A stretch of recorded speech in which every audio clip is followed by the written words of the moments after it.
It had been a weird day at the end of a weird week. When Irvin Dusty Dustman left for work that morning, he felt a tension in the air he couldn't quite explain. It had been building from a vague nibbling at the back of his mind since a week ago when his wife told him about the party. He couldn't have explained it if someone had asked him. Didn't even consciously put his mind to it. And it wasn't even a coherent thought, but he felt unsettled, disquieted, almost as if he was subtly waiting for the other shoe to drop. It was just a feeling, and it made him nervous and jittery all day at work. He tried to concentrate. He didn't want to go to the party, truth be told. He never liked going to any of his wife's office parties. Effing smug-ass lawyers, they all think their shit doesn't stink, he thought to himself. You can't skip an office Christmas party, Dusty. It just wouldn't be right. He remembered his wife insisting when he tried to beg off. Of course, he would do what his wife wanted. He always did what his wife wanted. As he shut his computer down to end his week, Dusty looked over at the photo of his two sons taken during a fishing trip last year. He smiled brightly. It seemed his relationship with his boys was the only bright light in his home life in the last few months. Halfway through the drive home, traffic was slowed around an accident in the right-hand lane of the highway. Dusty realized that he was so wrapped up in his own thoughts that he wasn't even aware of exactly where he was on his drive. Due to the accident, Dusty arrived home about 15 minutes later than usual. Instead of what was once a hello kiss when he walked in the door, Dusty knew the only thing he was going to get from his wife was a snide comment. She didn't disappoint. It's not like you couldn't get home on time for once, Tracy griped. Now get changed into your gray pinstripe suit. That's my favorite. Dusty silently shook his head. He was planning to wear his dark blue suit, which he felt was more commanding. The gray suit was nice, but he tended to blend into the background more. He most certainly didn't want to blend into the background around these people. James Fielding, the newest partner in Chicago's highest-profile criminal law firm, was hosting the firm's annual holiday party in his large North Side home. As they entered, Dusty could feel Tracy becoming more and more tense. She was talking rapidly, and her eyes blinked nervously, always a sign that she was feeling stress.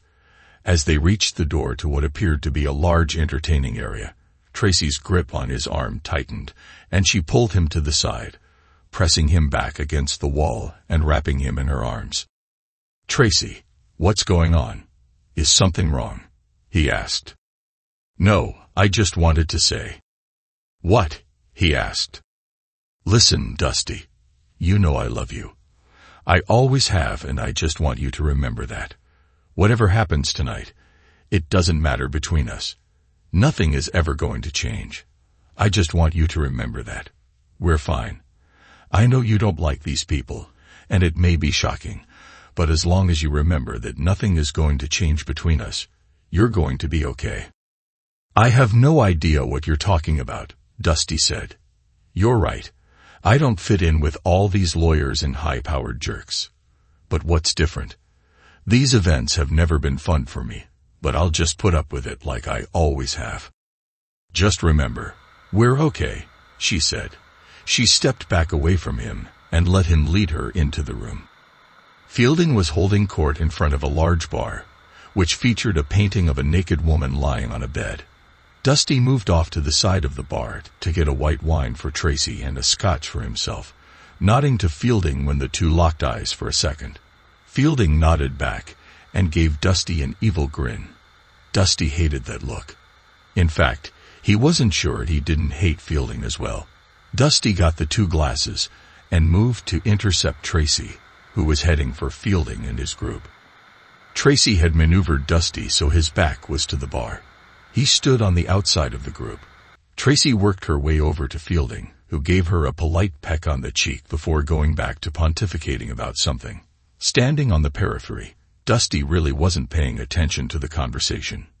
He glanced around a bit, catching another quick look at the nude painting, and thought to himself that it was fitting for Fielding to have a nude painting so prominent in the room. When Dusty zoned back into the room, he thought he saw several people looking in his direction. Instinctively, he looked down at his suit to see if he had spilled something on himself, or, God forbid, his fly was open.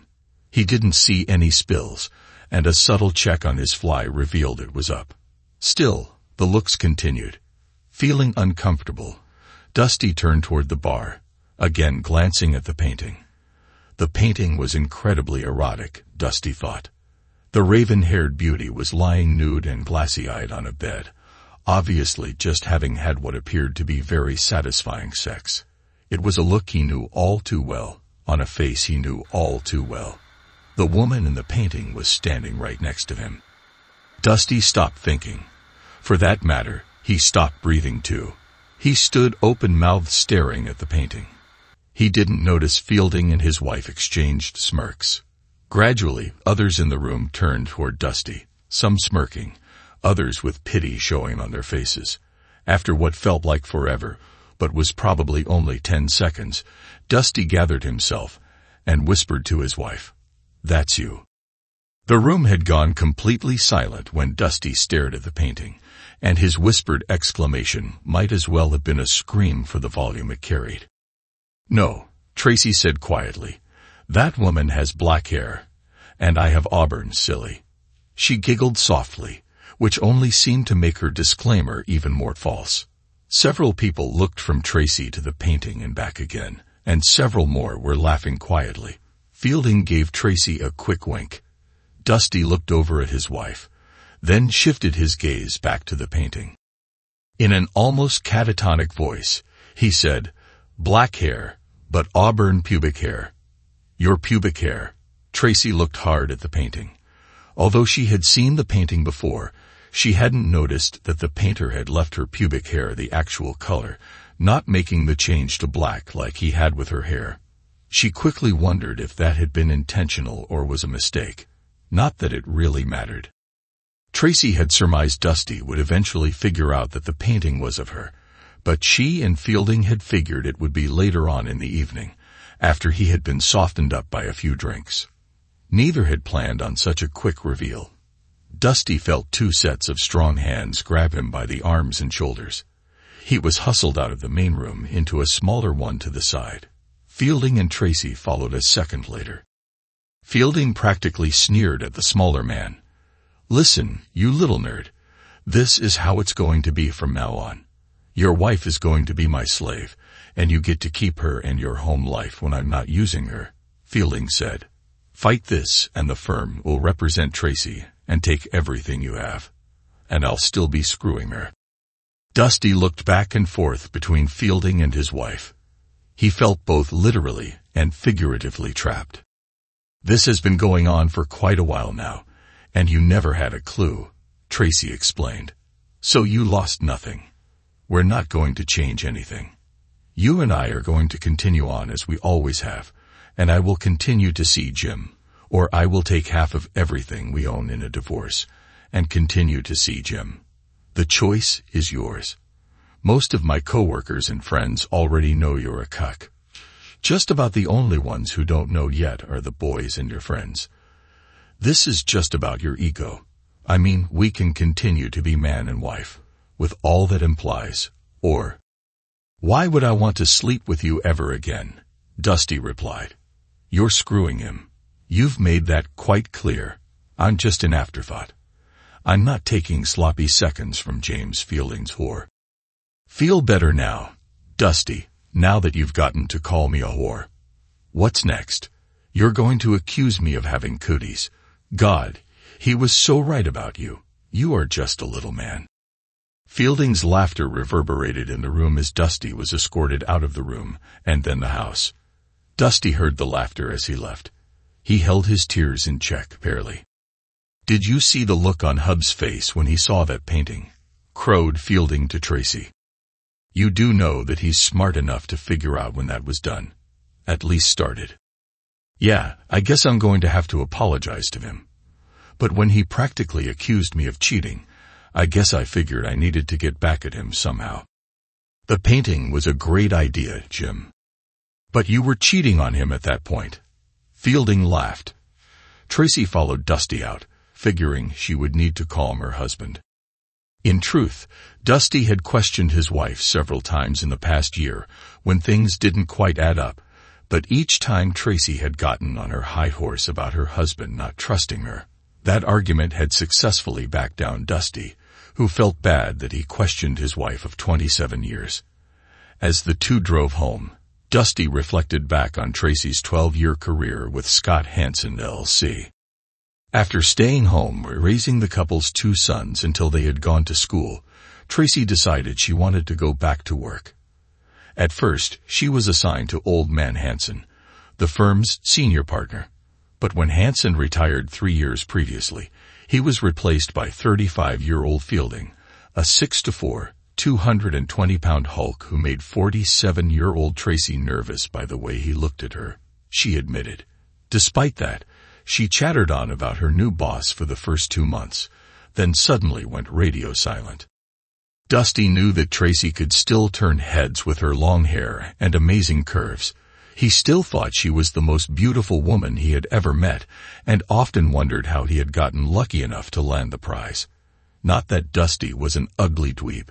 He was only 5'9", but a solid 170 pounds.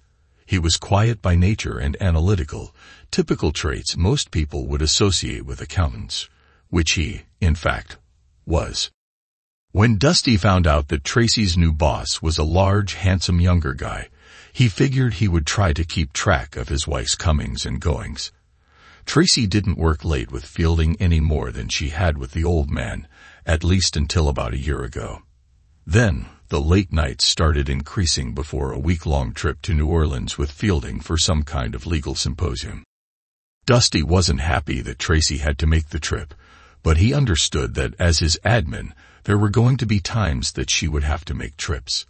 He still put in his 2 cents with his wife, at which point she loudly accused him of not trusting her, despite the two being married for more than 25 years. No longer in the Christmas spirit when he got home, Dusty poured himself a single malt scotch and practically staggered over to his favorite lazy boy. It's not every day when your life turns to hell in a matter of minutes. He cried like a baby for the next 5 minutes. At least until this past year, Dusty thought he had the perfect marriage. Then the little cracks seemed to show up, although at first he didn't want to see them. Then his wife denied that those cracks even existed. Dusty had to admit that aside from working late and the trip to New Orleans, things between the pair had seemed pretty normal. The sex hadn't suddenly ramped up or been cut off. He had noticed, though, that his wife's wardrobe seemed to get younger and sexier, and lately her attitude toward him had turned sour. Dusty drank several single malts and finally drifted off to sleep in his chair while watching the classic Christmas movie It's a Wonderful Life. Tracy finally woke him at 1:45 a.m. to try to get him to sleep in the couple's bed. I've got to admit, I didn't see that coming, Tracy. Not sure I'd ever want the boys to see that painting, though, Dusty commented dispassionately. Tracy blushed deeply. From the look on her face, Dusty realized that she hadn't considered her children when she posed for the portrait. Dusty was barely able to keep himself from lashing out at his wife physically. She would never know that her deceased father-in-law's teaching had probably kept her out of the hospital. When he collected himself, Dusty unballed his fists. Tracy saw the movement, and her eyes got wide. A chill of realization came over her that she perhaps pushed her husband to the edge. Well, since we're being so open and honest, how about answering 2 questions for me? Why and for how long? Dusty asked. Tracy studied the pile of the carpeting for a few seconds while her face changed expressions. We didn't mean for this to happen. It just did. About a year ago, we found we had a lot in common. You and I had gotten stale. Jim's a take-charge kind of guy. And he kind of took charge of me. I liked it. I liked it a lot. And then when you sort of accused me of cheating, I got mad. And Jim and I came up with a way for me to get even. But you were already cheating. That's not getting even. That's rubbing my face in it. What? She looked up at Dusty like she was going to reply, then put her head down silently. So what you're telling me is that you opted for new, young, exciting over same old, What we had for all those years didn't mean anything to you, Dusty said. I still love you, Dusty. I'm just not in love with you anymore. Jim and I connect on so many levels, and it's new and exciting. Of course it is, you bimbo. You're a new piece of meat to him, and he's a new stick to you. You haven't gone through the rigors of everyday life with him, raised children with him, come home, and done daily chores. And what's with that picture, that painting? You would never have let me take a risky cell phone photo of you, but you pose naked and well-drilled for some painter so Mr. Wonderful can hang you in plain sight in his home, and everybody can see what a beautiful tramp you are. Tracy blushed deeply again. She started concentrating on her shoes. Dusty kept his eyes on her, and she eventually looked up. It was very exciting, being naked in front of another man right after having sex with Jim. Knowing that he was recording our lovemaking for everyone, Tracy admitted. Did you screw the painter too? Dusty blurted out. Well, once, after my last posing session, Jim and I thought we owed him one after teasing him for most of the week. Of course, fair is fair, Dusty snarked. After a few minutes of awkward silence, Dusty asked, Did you forget about the boys? The boys? What do they have to do with this? Tracy asked back. This has nothing to do with the boys. They're out of the house now and have their own lives. You don't see breaking up our family as having no impact on the boys. You're not going to break up our family. You don't want any more people than necessary knowing you are a cuckold, Tracy ridiculed. Besides, I know you love me. Give me this for a little while, and after this, it can be me and you again, just like always. I overestimated you all these years, Dusty said. First, I thought you loved me as much as I loved you. Second, I thought you were fairly smart. Tracy pulled a face when Dusty finished his last statement, so he figured he should elaborate for her.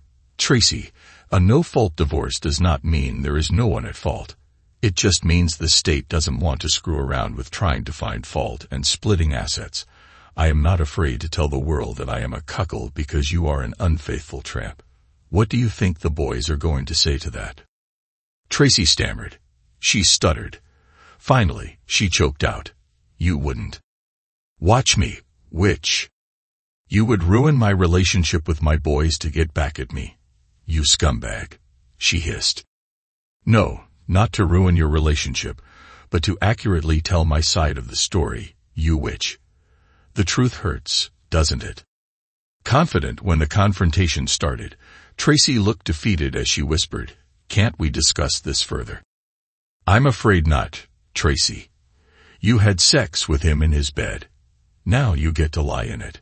Besides, what have I ever done to give you the impression that I would put up with you sleeping with another guy? Both of the couple's sons were shocked to hear their father's news when he called them the next day. Are you sure, Dad? That doesn't sound anything like Mom. Robbie, the couple's oldest, said when Dusty called him first. She and Loverboy even had a painting done showing her after sex. It was hanging above his bar. The two of them and the rest of their staff thought it was great fun, Dusty said. No, that's ridiculous, Robbie shouted over the phone. Mike, 2 years younger, listened quietly to Dusty's whole story before commenting. Wow, Dad, what the heck did you do to tick Mom off? She would never have done something like this without being provoked. Dusty sat silent for a few seconds, trying to figure out exactly how to respond to his disbelieving son. I think I let her down after all these years. He was younger, bigger, more forceful, and basically, someone new and different. I'm not buying it, Dad. Sorry, Mike said. Believe what you want, Mike. She shat on me, and I'm not going to take that. Tracy was served a week later. She tried to fight it, tried to get the judge to agree to marital counseling. It seemed like the judge was leaning in her favor until Dusty asked her to explain to him about the naked painting of her hanging in James Fielding's home. The judge looked shocked at Dusty's pronouncement. Seriously, he asked Dusty. Naked and well satisfied, from the looks of things, Your Honor. In another man's house, he asked Dusty. naked and well satisfied, from the looks of things, Your Honor, in another man's house. Mrs. Dustman. Tracy started to answer the judge when her attorney put his hand on her arm to stop her. Better to keep quiet rather than telling the judge you were a smug, stupid witch after cheating on your husband, he whispered to her. 6 months later, the divorce was finalized with everything split 50-50. As the house was sold as part of the settlement, Tracy moved in with her lover, while Dusty moved into a small apartment near his place of employment. Jim Fielding just finished pouring himself a single malt at his bar when he glanced at the painting of his lover, Tracy Dustman. He remembered how much fun it was to have Tracy pose for that painting after the pair had sex several times, with her face showing how freshly drilled and satisfied she was. Her husband was starting to catch on to the fact that she was having an affair, and the two lovers decided to beat him to the punch and rub his face in the affair. Both were sure that her quiet, unassuming husband would buckle to the new arrangement. But if not, Tracy would take half of Dusty's assets, and Jim would continue to enjoy her body. The divorce was a little over a year ago, but lately things between Tracy and Fielding had seemed strained. She seemed to be getting clingier, although Jim had always made it clear to her that marriage was not on the table. A little more than a year and a half into their relationship, Tracy had noted that the heat of her affair had cooled, along with the actual sex. At least with Dusty, she could count on 27 years of loving affection. Little touches, little caresses. She began to understand that the only thing love and lust have in common is the first letter of both words. 6 months later, Tracy moved into her own small apartment after she and Jim Fielding called it quits. 1 week after that, she was reassigned to be the admin for one of the newer attorneys. She knew the reassignment was coming, but the money and benefits stayed the same, so she actually welcomed the change. Her new direct boss was a handsome young graduate of Georgetown Law School. With the attitude of a hotshot attorney on the way up, Tracy thought. She wondered to herself if the attitude came with the jurisprudence degree. It took all of 2 weeks before Mr. Hotshot put his lips gently to Tracy's. She promised herself she wasn't going to allow him to get to her, but she apparently lied to herself. 6 weeks after beginning work for the new guy, 52-year-old Tracy had her ankles over the 31-year-old lawyer's shoulders as he pounded her in his bed. "Did I tell you that Tramp was a heck of a good one?" Fielding asked the young attorney a couple of weeks later. "That painting over your bar was just a tease. She is awfully good," Mr. Hotshot agreed. "Got rid of that painting," Fielding said. "Donated it to a fancy strip club about an hour from here for $5,000 cash. I will write off the full $15,000 purchase price on my taxes." The two lawyers laughed conspiratorially. The Playpen was not normally the kind of place Dusty would have found himself on a Friday night. But when Jerry Kubiak, his oldest son's best man, had planned the bachelor party, he figured he needed to invite Dusty out of respect. He figured the older man would stay for the obligatory length of time, then head out before things got going heavily. The party of 15 arrived at the high-end club en masse. After being checked at the door for proper identification, they headed down a corridor before turning into the main part of the club. It was on the wall right before they stepped into the open main room. Jerry, acting as host for the evening, spotted it first. "Oh heck, look at that babe. That might be the hottest painting I've ever seen in my life. All of my women have that look after I'm done with them," yelled Willie Aguilar, another of Robbie's groomsmen. "Holy crap, it can't be," Jerry yelled, pulling up short after reading the name tag attached to the photo. Jerry went silent, but Willie, not even thinking about what he was looking at, read the tag out loud for the whole group to hear. "Thou shalt not covet," Willie yelled. "Tracy Dustman is painted by Emile Gaultier. Hey Robbie, she's got the same name." Realizing what he was reading, Willie went silent. The others in the group pushed forward to see what the card said. Robbie's face went white as he read the card and looked at the painting. He immediately turned around and looked at his father, then at his younger brother. Dusty shrugged as Mike's face turned crimson. "Been there, seen that," Dusty said to both boys as he kept on walking. The sons looked at each other. They and the rest of the party gathered at 3 tables on one side of the stage. Everybody was waiting on Dusty to explain. "This is how your mother and her scum-sucking attorney lover broke the news to me that she was cheating on me." This was mounted on the wall behind his bar at his house. It didn't have a card on it, but I knew immediately what and who I was looking at. They had the painter color her hair black to be cute, but I knew who that was right away. It was at a Christmas party at his home, and apparently everybody at the law firm knew they had been screwing and had seen the painting. Your mother and her scum-sucker both thought my finding out was hysterical. I don't know how the painting got here. "Dad, you've got to get them to take that down." "That's Mom," Mike hissed at his father. "I'll go talk to the manager, but you didn't seem too concerned with what she was doing when I first told you several years ago. I seem to recall you wondering what I did to make her mad at me." Mike looked sheepish as most of the group looked at him with an accusing look. "Please, Dad, do something," he urged. Dusty seemed to be the calmest person in the group. He quietly got up, went to the bar, and asked to speak to the manager. There was a lot of gesticulating and some raised voices before Dusty came back to the group, which was mostly sitting quietly as opposed to what most groups like that do at a strip club. "The manager says the owner bought the painting from a private individual, and it has been a popular addition to the club. If I want it down, I can buy it for 10 grand, Dusty said. I told him I had no inclination to spend 10 grand on an erotic painting of my cheating ex-wife. "Dad," both Robbie and Mike wailed. The evening's activities were over at that point. Both of Dusty's sons headed straight to their mother's apartment when they got back to Chicago. Dusty went back to his own apartment and slept like a baby. Tracy looked like hell as she sat down in the groom's parents' row a few minutes before the wedding was to start, Dusty thought. He guessed her spending several hours explaining an erotic, nude postcoital painting on a strip club wall to his sons was tougher than he thought. "Last night wasn't too awkward," Dusty said sarcastically to his ex-wife as she sat down a few feet away from him in the church pew. "Did you know Scumsucker sold that painting?" "Not until last night I didn't," she answered as she blushed furiously. The former spouses had spent hardly any time in each other's presence since the divorce 5 years earlier.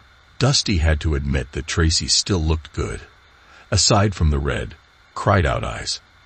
After the ceremony and the mother-son dance, Tracy was a popular dance partner at the reception, particularly with Robbie's friends. After talking to Robbie and Mike the night previous, she knew the reason why and was prepared when several of the 20-somethings tried to pull her in too close or let their hands wander. "There was a time when you would have put a stop to this pretty quickly," she said to Dusty when she came back to the table after having danced with her fifth handsy partner. "There was a time when you were my wife and my concern," Dusty said quietly. "Then you became somebody else's concern. Now I guess the concern is yours alone. But from what I remember and the rumor mill says, you like them young. Just try to be somewhat discreet tonight, for the boy's sake." Tracy's face showed her irritation, but nothing came out of her mouth. She knew that almost all of her sexual liaisons, since her divorce, were with men closer to the ages of her sons than her own age. She just didn't know how her ex-husband knew this as well. When she wasn't dancing and was sitting at the table with Dusty and several other family members, Tracy couldn't help but watch her ex-husband out of the corner of her eye. She noted that the past 5 years had been good to him, with the only noticeable changes being a few lines in his face and the graying of about half of his hair. His blue eyes remained as piercing as always, and the line of his jaw was every bit as striking as it was when the pair first met a lifetime ago. God, I left this man for what? A little more sex. A little more aggressive sex. What an idiot, Tracy thought to herself. Yeah, sis, you blew it big time, said Tracy's sister in her ear, causing Tracy to break from her reverie. Tell me I just didn't say that out loud, she said to Hannah. Her sister giggled before replying quietly, No, but the looks you've been giving Dusty haven't been too subtle. Hannah responded. You might as well just ask him to screw you silly while we're all sitting here. Actually, not screw me silly, just to make slow, passionate love to me, like we used to do, then cuddle together after. Nobody has done that to me since we split. Maybe if you asked him nicely, Hannah said. After all, it is Dusty, the nicest guy in the world, if he still loves you half as much as he used to. If asked, the nicest guy in the world would have admitted to still loving his ex-wife. At least to some extent. He was also smart enough to know, though, that he would never trust Tracy again, nor would he be able to recover from her betrayal with Fielding. Dusty didn't even attempt to date for the first year after his divorce, although there were several women in his workplace who made it known they would welcome his advances once they found out he was a single man. In the next few years, he came to find out that single women significantly outnumbered single men in his age range. Finding dates was not a problem. Getting over his trust issues was the problem. Dusty did in fact wake up in his apartment the morning after the wedding with a beautiful blonde. Kristen Alford, one of Robbie's bride's family, was sitting at the Alford family table watching various young men dancing and groping the groom's mother. She kept looking back and forth between the dancing and Dusty's reaction to it, or rather his lack of reaction. She and virtually everyone else at the wedding had heard the tale of Robbie's parents, and she was trying to gauge the continuing level of love Robbie's handsome father had for his ex. Discerning that Dusty wasn't carrying a torch for his ex, Kristen made her way over to the Dustman's family table and asked the Dustman patriarch if he wanted to dance. Upon looking at her, Dusty was greeted with the sight of a 5'7" blonde beauty with long legs wearing a dark blue dress that ended mid-thigh and looked to be tailored to her every curve. When he saw that she had no rings on her left hand, he smiled and got out of his chair. Thanks to Tracy's love of dancing, Dusty had taken lessons early in their marriage and was quite adept on the floor. The pair cut a dashing figure. They even got in some talking during the slow songs as Aunt Kristen snuggled in close. Dusty didn't spend too much time at the groom's family table after that. When he and Kristen weren't dancing, they were seated together at the bride's family table, and their eyes seemed to be only for each other. He found out that the 52-year-old Kristen taught high school about an hour away from Chicago and had been divorced for 20 years from an abusive husband. If you don't mind me asking, how does a beautiful woman like yourself stay on the market for 20 years? Dusty asked. Major trust issues for one. Plus, I don't just jump into bed with any man, she answered matter-of-factly. Good answer, said a smiling Dusty. Dusty and Kristen started working on their trust issues together when they woke up the next day. About a year later, there was a second wedding nodding to Dustman and Alford families. Robbie stood up as best man for his father. Internal Revenue Service Special Agent Michael Dustman made sure that James Fielding was audited 12 years in a row, costing the attorney more than $1 million in additional taxes and fines. Fielding was a few minutes late heading into the IRS building for his 12th straight audit. His accountant was already inside.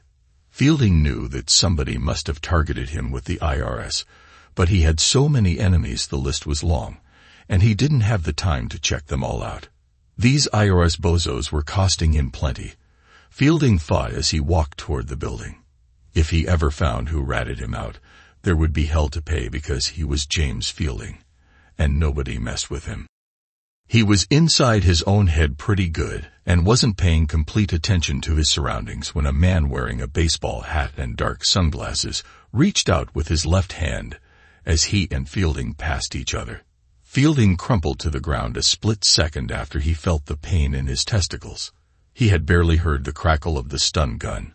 One quick kick landed on his nose, breaking it. Another one landed on the side of his jaw. His head snapped back, and before he could even feel the pain, another landed on the front of his face.